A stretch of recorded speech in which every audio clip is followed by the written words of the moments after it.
Mama mi je rekla da ću u životu imati ovakvih dana. Odrobijat ćeš 50 godina, ne osveo se ja, Schultz. Ej, pobeži zatvorenik! Brzo, brzo, brzo! Gde, u kom pravcu je otišao? Tamo preko severnog zida!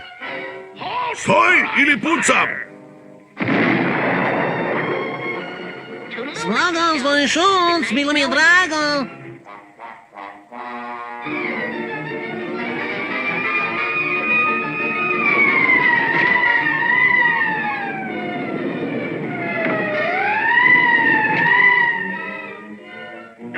Ulazi!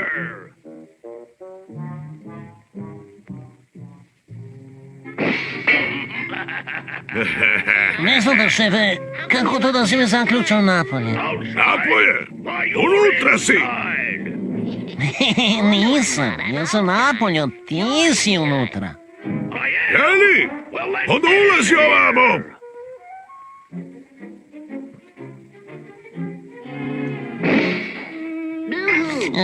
Nikad više neću vidjeti ženu i dečicu.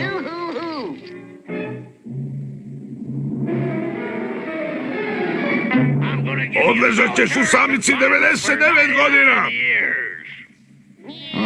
Ne bi ti bio tako surodan je te uniforme. Ma nemoj! Evo.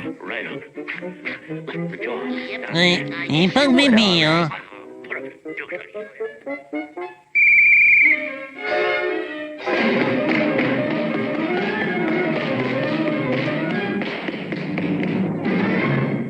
Puštajte me odavde, čujete li? Puštajte me! Puštajte odavde! Puštajte!